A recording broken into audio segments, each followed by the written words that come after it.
엄마, 아빠, 요즘 날씨 풀리니까 괜찮으세요? 그런데 이상하게 봄만 되면 낮에 자꾸 졸리고 몸이 무겁게 느껴지시죠? 아침에 일어나도 개운하지 않고 뭘 하려고 해도 의욕이 안 생기고요. 혹시 나이 들어서 그런가 하고 걱정하셨을 수도 있는데 이건 춘곤증이라는 자연스러운 현상이에요. 병이 아니라 우리 몸이 계절에 적응하려고 보내는 신호거든요. 예전엔 괜찮았는데 나이가 들수록 더 심하게 느껴지는 이유도 있어요. 오늘은 왜 봄만 되면 이런 변화가 생기는지, 우리 몸 안에서 무슨 일이 일어나는 건지 차근차근 설명해 드릴게요. 엄마, 아빠, 춘곤증이 왜 생기는지 이해하려면 먼저 우리 몸이 계절에 어떻게 반응하는지 알아야 해요. 봄이 되면 기온이 올라가고 낮이 길어지잖아요. 그러면 자연스럽게 활동량도 늘어나게 되는데 문제는 우리 몸이 아직 겨울 모드에 머물러 있다는 거예요. 겨울에는 추운 날씨에 체온을 유지하려고 몸이 에너지를 많이 써요. 그래서 우리 몸은 겨울 동안 기초 대사를 낮추고 혈관을 수축시켜서 에너지 소비를 최소화하는 방식으로 적응해요. 쉽게 말하면 몸이 절약 모드로 들어가는 거죠. 이렇게 몇 달을 보내다가 갑자기 봄이 오면 상황이 완전히 바뀌어요. 기온이 올라가면 우리 몸은 체온 조절을 위해 혈관을 확장시켜요. 혈관이 넓어지면 혈액순환이 활발해지고 심장도 이에 맞춰 박동을 조절해야 하죠. 동시에 날이 따뜻해지면서 신체 활동량이 늘어나니까 근육과 장기들이 요구하는 에너지 양도 급격히 증가해요. 그런데 겨울 동안 절약 모드에 익숙해져 있던 몸은 이 변화를 바로 따라잡지 못해요. 여기서 에너지 공백이 생기는 거예요. 몸은 더 많은 에너지를 요구하는데 아직 그만큼 효율적으로 에너지를 만들어내지 못하는 상태인 거죠. 이 과정에서 우리가 느끼는 게 바로 춘곤증이에요. 졸리고 피곤하고 집중이 안 되는 증상들이 나타나는 거예요. 특히 엄마, 아빠 같은 시니어분들은 이런 변화가 더 크게 느껴질 수 있어요. 나이가 들면 자율신경계의 적응 속도가 젊을 때보다 느려지거든요. 자율신경계는 우리가 의식하지 않아도 체온, 심장 박동, 혈압 같은 걸 자동으로 조절해주는 시스템인데 이게 계절 변화에 빠르게 반응하지 못하면 적응 기간이 길어져요. 연구에 따르면 기온이 급격히 변하는 환절기에 자율신경계가 안정을 찾는데 평균 2주에서 4주 정도 걸린다고 해요. 그런데 이 기간이 사람마다 다른데 나이가 많을수록 평소 운동량이 적을수록 만성질환이 있을수록 더 오래 걸릴 수 있어요. 그래서 젊을 때는 봄이 와도 별로 티가 안 났는데 나이가 들수록 춘곤증이 더 길게, 더 깊게 느껴지는 거예요. 이건 몸이 약해진 게 아니라 적응하는데 시간이 더 필요한 거라고 생각하시면 돼요. 또 하나 알아두셔야 할 게 있어요. 봄철에는 낮 시간이 길어지면서 우리 몸의 생체 리듬도 영향을 받아요. 겨울엔 해가 일찍 지니까 자연스럽게 일찍 자고 오래 자게 되는데 봄이 되면 해가 늦게 지니까 활동 시간이 늘어나고 수면 패턴도 변해요. 이 변화에 적응하는 과정에서도 피로감이 생길 수 있어요. 그리고 봄철에는 기압도 자주 변해요. 저기압이 오면 대기 중 산소 농도가 상대적으로 낮아지는데 이렇게 되면 우리 몸에 공급되는 산소량도 줄어들어요. 그러면 뇌나 근육에 충분한 산소가 가지 못해서 더 피곤하고 졸리게 느껴질 수 있어요. 결국 춘곤증은 기온, 일조량, 기압, 생체 리듬 등 여러 요인이 동시에 변하면서 우리 몸이 새로운 환경에 적응하는 과정에서 나타나는 자연스러운 반응이에요. 몸이 이상한 게 아니라 계절에 맞춰 재조정되고 있는 거라고 보시면 돼요. 엄마, 아빠, 많은 분들이 춘곤증을 빈혈이랑 헷갈려 하시는데 사실 이 둘은 완전히 다른 거예요. 빈혈은 혈액 속 적혈구나 헤모글로빈이 부족해서 온몸에 산소가 제대로 전달되지 않는 상태를 말해요.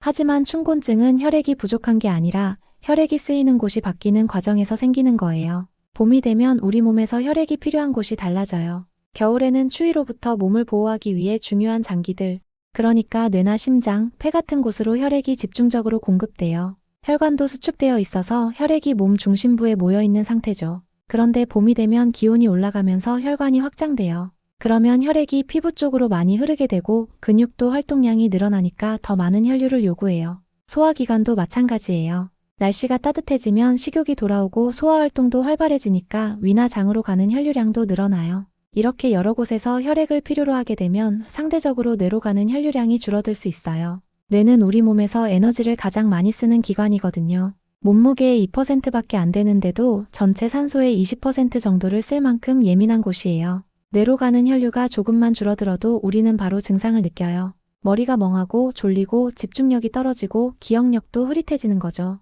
이게 바로 춘곤증의 핵심 메커니즘이에요. 피가 부족한 게 아니라 피가 가야 할 곳이 많아지면서 뇌 쪽 공급이 일시적으로 줄어드는 거예요. 실제로 연구를 보면 기온이 올라갈 때 피부 혈류량은 평소보다 최대 8배까지 증가할 수 있다고 해요.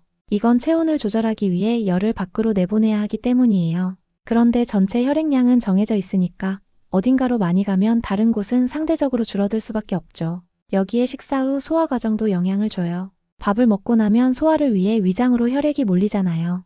특히 탄수화물을 많이 먹으면 혈당이 급격히 오르면서 인슐린이 분비되고 이 과정에서 뇌로 가는 포도당 공급이 일시적으로 불안정해질 수 있어요. 그래서 봄철에 점심 먹고 나면 유독 더 졸린 거예요. 그렇다고 이게 위험한 건 아니에요. 우리 몸은 이런 변화를 자동으로 조절할 수 있는 능력이 있거든요. 다만 그 조절이 완벽하게 이루어지기까지 시간이 걸리는 거고 그 사이에 우리가 불편함을 느끼는 거예요. 특히 엄마 아빠처럼 나이가 드시면 혈관의 탄력성이 젊을 때보다 떨어져요. 혈관이 빠르게 확장되고 수축되는 능력이 약해지니까 혈류 재분배가 더 느리고 덜 효율적일 수 있어요. 그래서 같은 환경 변화에도 시니어분들이 춘곤증을 더 심하게, 더 오래 느끼시는 거예요. 또 하나 수분 섭취도 중요해요. 봄철에는 아직 덥지 않다고 생각해서 물을 잘 안 드시는 경우가 많은데 수분이 부족하면 혈액의 점도가 높아져요. 쉽게 말하면 피가 끈적해지는 거죠. 그러면 혈액순환이 더 느려지고 뇌로 가는 혈류도 영향을 받아요. 정리하면 춘곤증은 빈혈처럼 혈액이 부족한 게 아니라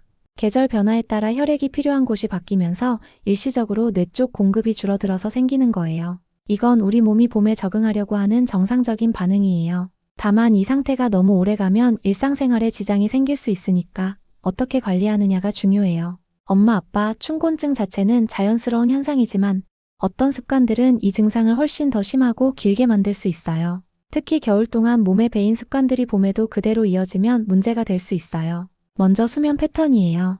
겨울엔 해가 일찍 지니까 자연스럽게 일찍 자고 늦게 일어나는 분들이 많아요. 그런데 봄이 되면 낮이 길어지는데도 여전히 늦게 자고 늦게 일어나시면 생체 리듬이 계속 어긋나게 돼요. 우리 몸은 햇빛을 받아야 생체 시계가 제대로 작동하거든요. 아침에 햇빛을 받으면 뇌에서 세로토닌이라는 물질이 나와요. 이게 각성과 활력을 주는 역할을 하는데 늦게까지 자면 이 시간을 놓치게 되는 거예요. 그러면 하루 종일 몸이 깨어나지 않은 것처럼 느껴지고 밤에도 잠이 잘 안 와요. 이런 악순환이 반복되면 춘곤증이 훨씬 심하게 느껴져요. 두 번째는 움직임 부족이에요. 겨울엔 춥고 날씨가 안 좋으니까 밖에 나가기 싫어서 실내에만 계시는 경우가 많잖아요. 그런데 봄이 되어도 이 습관이 그대로 이어지면 문제가 돼요. 몸을 움직이지 않으면 혈액순환이 느려지고 근육도 약해지고 심폐 기능도 떨어져요. 운동을 하면 심장이 더 활발하게 뛰면서 온몸으로 혈액을 보내고 뇌로 가는 혈류량도 증가해요. 반대로 계속 앉아만 있으면 혈액이 하체에 정체되고 뇌로 가는 혈류도 줄어들어서 더 졸리고 무기력해지는 거예요. 세 번째는 수분 섭취예요. 겨울엔 덥지 않으니까 갈증을 잘 못 느껴서 물을 적게 드시는 경우가 많은데 봄에도 이게 이어지면 안 돼요. 앞에서 말씀드렸듯이 수분이 부족하면 혈액이 끈적해지고 순환이 느려져요. 특히 봄철엔 건조하고 일교차가 크니까 생각보다 수분 손실이 많아요. 네 번째는 아침 식사를 거르는 거예요. 아침에 일어나면 우리 몸은 밤새 굶은 상태예요. 이때 아침을 안 드시면 뇌에 포도당 공급이 제대로 안 돼서 집중력이 떨어지고 피로감이 심해져요. 특히 나이가 드시면 간에 저장된 포도당을 꺼내 쓰는 능력이 떨어지기 때문에 아침 식사가 더 중요해요. 다섯 번째는 햇빛을 안 보는 거예요. 실내에서만 생활하시면 아무리 낮이 길어져도 생체 리듬이 조절되지 않아요. 햇빛은 단순히 밝기의 문제가 아니라 우리 몸의 호르몬과 신경 전달 물질을 조절하는 신호예요. 특히 오전 시간대 햇빛은 생체 시계를 맞추는데 가장 중요한 역할을 해요.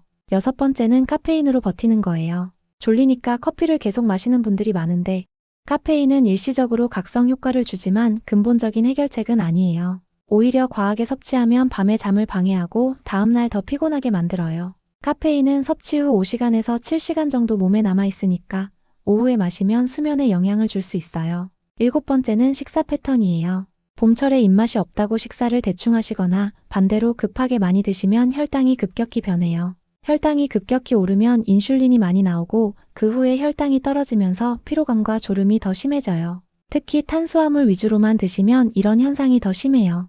여덟 번째는 스트레스예요. 봄철엔 새 학기나 새 업무가 시작되는 시기여서 심리적 부담이 클 수 있어요. 스트레스를 받으면 코르티솔이라는 호르몬이 나오는데 이게 지속되면 자율신경계 균형이 깨지고 피로감이 심해져요.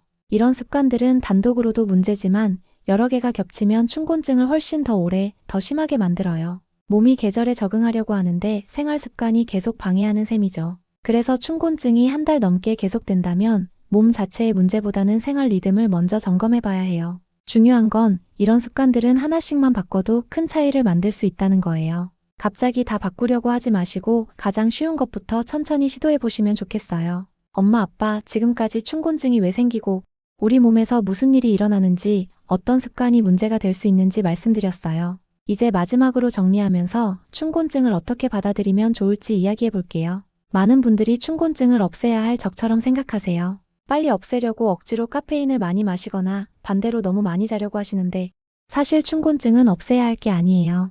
이건 우리 몸이 겨울에서 봄으로 넘어가면서 지금 적응 중이니까 리듬을 조절해달라고 보내는 신호예요. 생각해보면 우리 몸은 정말 똑똑해요. 계절이 바뀌면 그에 맞춰 체온도 조절하고 호르몬 분비도 바꾸고 에너지 사용 방식도 바꿔요. 그런데 이 모든 게 하루아침에 뚝딱 바뀌는 게 아니라 몇 주에 걸쳐서 서서히 조정되는 거거든요. 그 과정에서 우리가 느끼는 게 춘곤증이에요. 그래서 무조건 쉬기만 하는 것보다는 몸이 새로운 리듬을 찾도록 도와주는 게 중요해요. 예를 들어 아침에 햇빛을 보면서 가볍게 걷거나 규칙적으로 식사하거나 잠자는 시간을 일정하게 유지하는 것들이요. 이런 게 바로 리듬을 맞춰주는 거예요. 활동 강도도 조절해야 해요. 겨울 동안 줄어든 활동량을 갑자기 늘리려고 하면 몸이 따라오지 못해요. 조금씩 천천히 늘려가면서 몸이 적응할 시간을 주는 게 좋아요. 처음엔 10분 걷다가 15분, 20분 이렇게 조금씩 늘려가시면 돼요. 하루 에너지 흐름도 정리해보세요. 언제 가장 피곤한지, 언제 좀 괜찮은지 파악하시면 그에 맞춰서 중요한 일은 컨디션 좋을 때 하고 피곤할 때는 가벼운 일을 하는 식으로 조절할 수 있어요. 억지로 버티려고 하지 마시고 몸이 보내는 신호를 존중해주는 거예요. 보통은 이렇게 2주에서 4주 정도 지나면 춘곤증이 자연스럽게 완화돼요. 몸이 봄 날씨에 완전히 적응하고 나면 오히려 겨울보다 훨씬 가볍고 활력 있게 느껴지실 거예요. 그게 바로 봄이 주는 선물이에요. 다만 주의하셔야 할 부분도 있어요. 한 달 이상 계속해서 피곤하시거나 어지럼증이 심하거나 숨이 차거나 가슴이 두근거리는 증상이 함께 나타나면 단순한 춘곤증이 아닐 수 있어요. 이럴 땐 병원에 가서 혈액 검사나 심장 검사를 받아보시는 게 좋아요. 특히 당뇨나 고혈압, 갑상선 질환이 있으신 분들은 춘곤증 증상이 다른 문제와 겹칠 수 있으니까 더 주의하셔야 해요. 평소와 다르게 느껴지면 미루지 마시고 의사 선생님께 말씀드려 보세요. 봄은 만물이 깨어나는 계절이잖아요. 나무도 새싹을 틀고 동물들도 겨울잠에서 깨어나고 우리 몸도 마찬가지로 다시 깨어나는 시간이에요. 춘곤증은 그 과정의 자연스러운 일부예요. 이 시기를 잘 넘기시면 여름까지 컨디션이 훨씬 편해지실 거예요. 무리하지 마시고 몸이 보내는 신호를 잘 들으시고 작은 변화들을 하나씩 실천해 보세요. 춘곤증을 없애려고 애쓰기보다는 몸과 함께 봄을 맞이한다고 생각하시면 좋겠어요. 엄마, 아빠, 올 봄은 좀 더 편하게 보내시길 바랄게요.